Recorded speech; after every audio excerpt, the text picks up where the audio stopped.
Real quick, here is our old connector on the 9R tractor. They do make an extractor to extract those terminals out of that housing if you have that problem with a terminal being relaxed. Okay, so they make this kit by Blue Point that works really good, and it's got various different extracting tools. Okay, and so I'll show you real quick.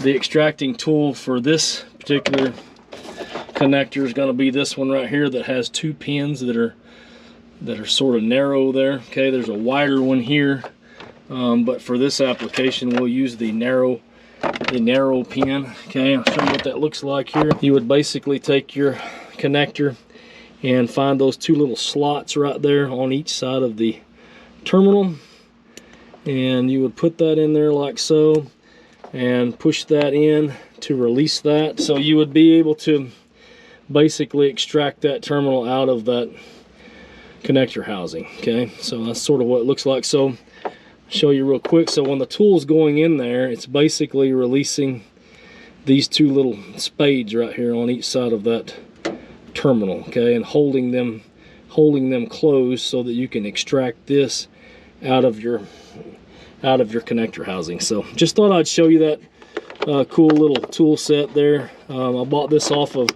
Snap-on, but you could probably find these on Amazon as well. Just a Blue Point terminal tool kit, and they make various different ones. So it's just the one that I carry on the truck all the time. So just thought you might find that interesting. Hey guys, check out Larry the Tractor Guy videos here, other videos here, subscribe here, and buy all your John Deere parts here. We'll make it work. I think we're gonna have to make it. We'll make it work. Come on, let's go. We need to make you need some food. Y'all already burned me out. some bloopers. He's sitting in the sun over here, man.